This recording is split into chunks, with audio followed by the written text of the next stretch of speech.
Hi, this is Freya from Otherworldly, and today the time has come to look at the final box in the first series of the shadow boxes from Death Row Designs.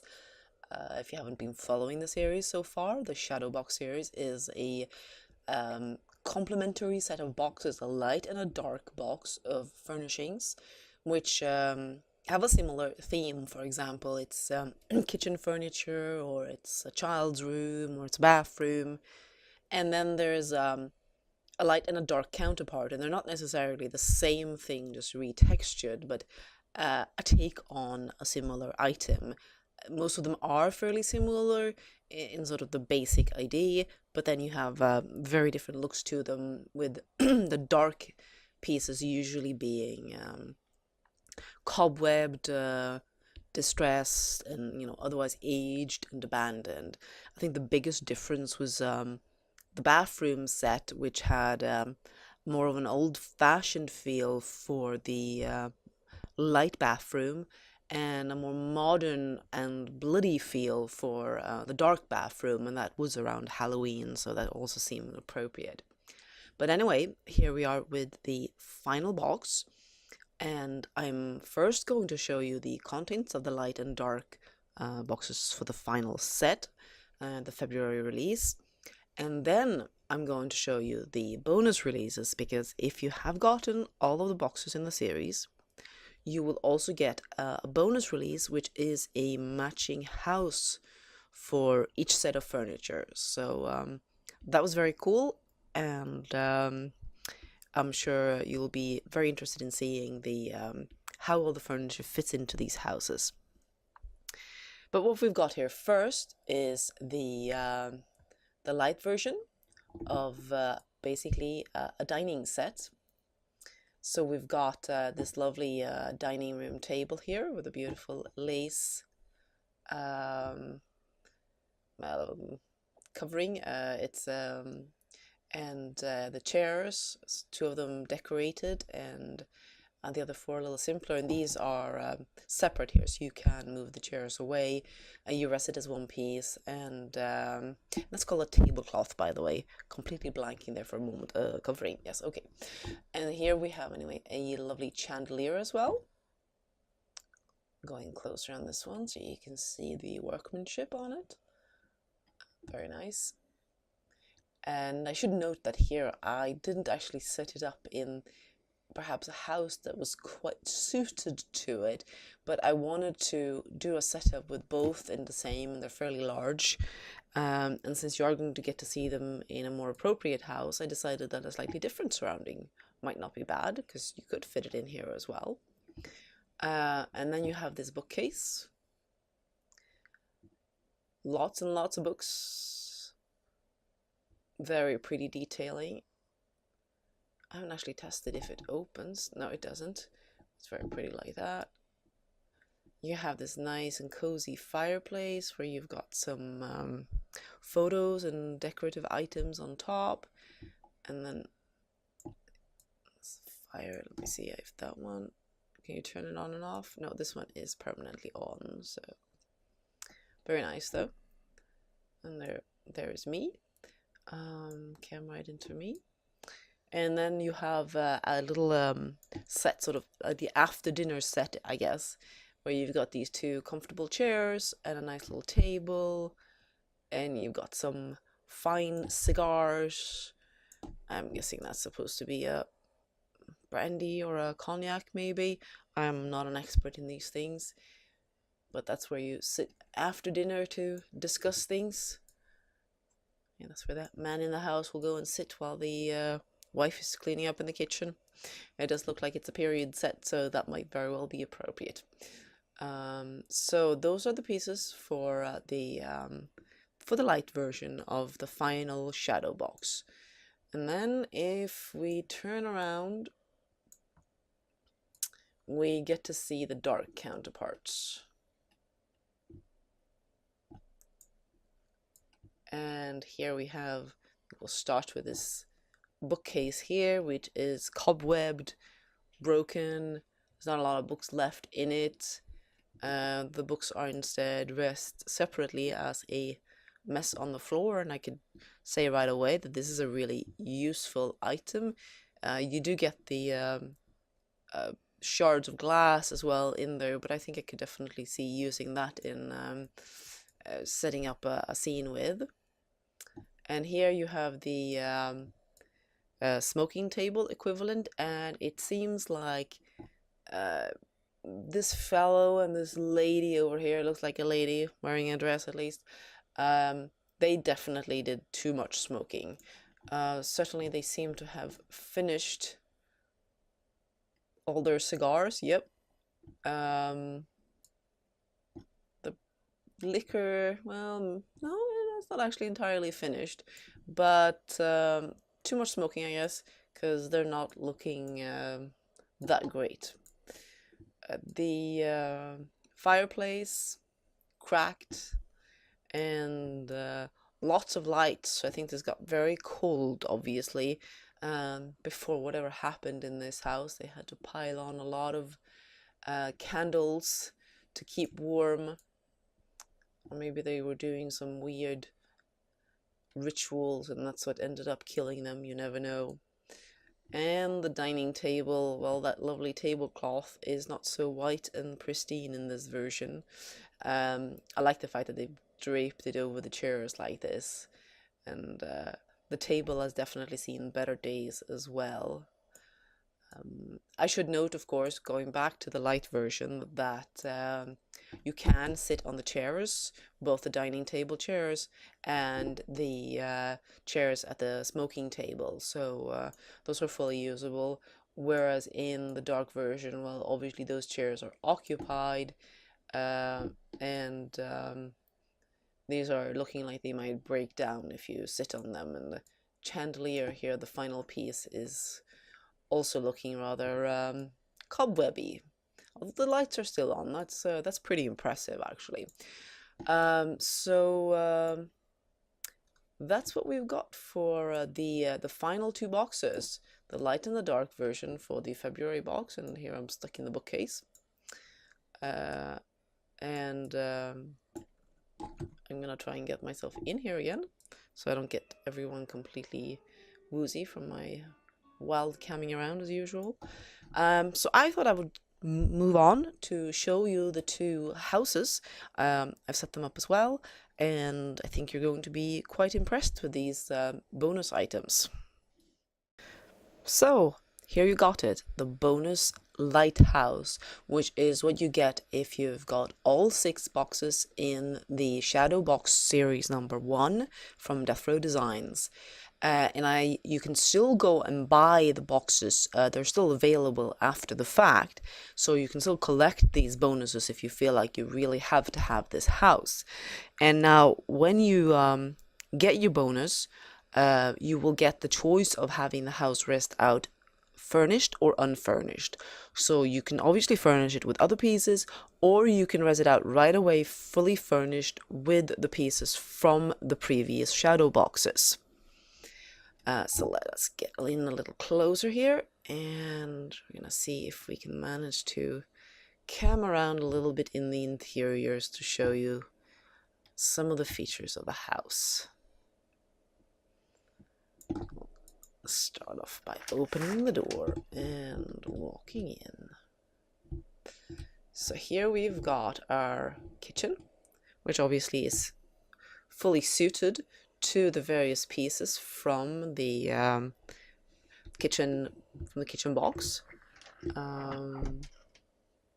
can see how it all fits in very nicely.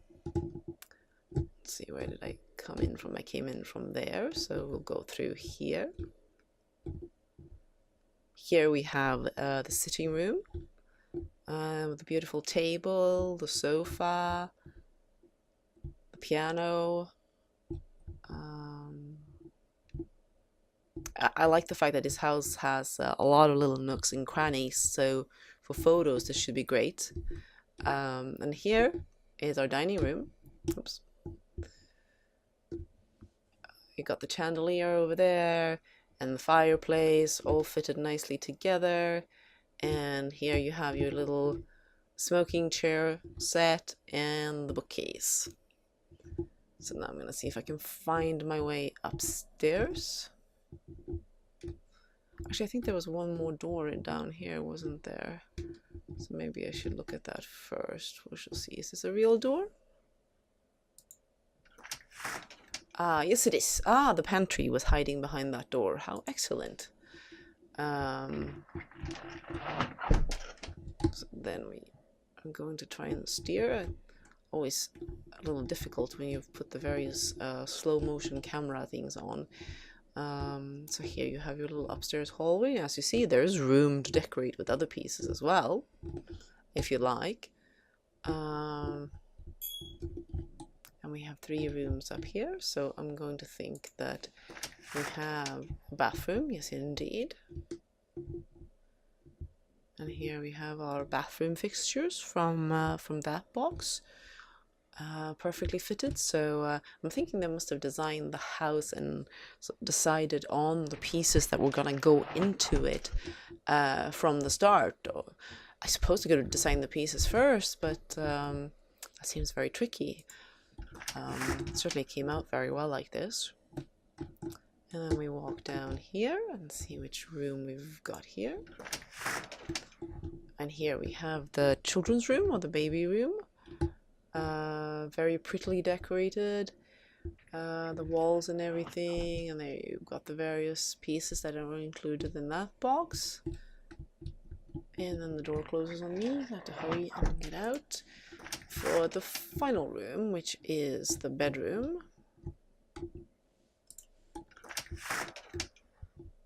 And here we are, very cozy. They've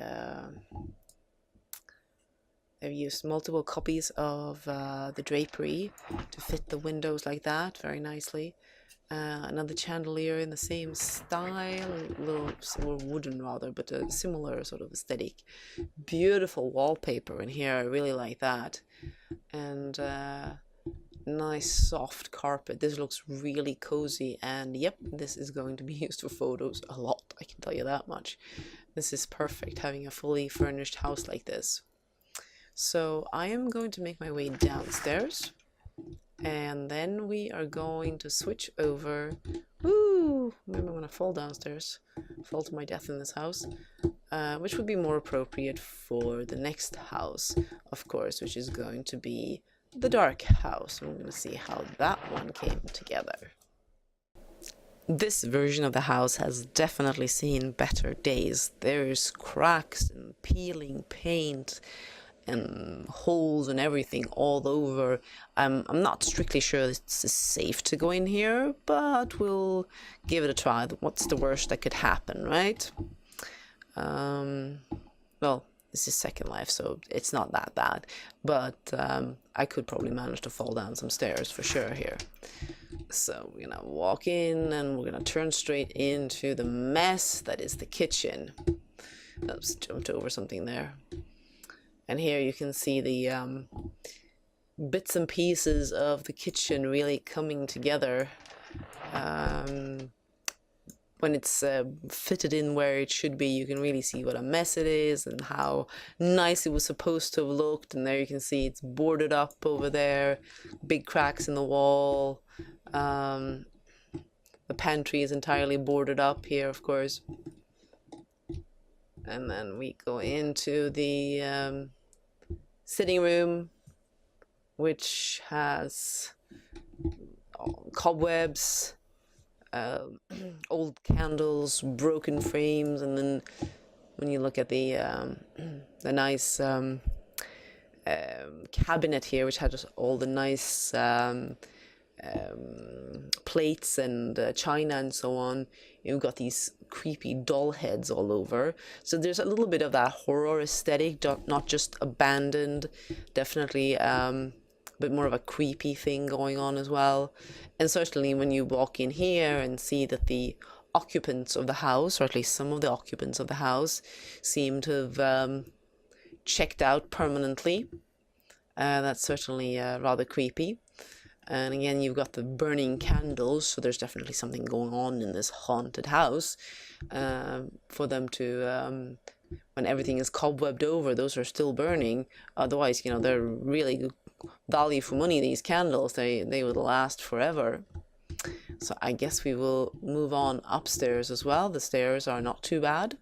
We survive the ascent, and then we come to the really nasty part of the room, the houses, as I recall, which was of course the bathroom.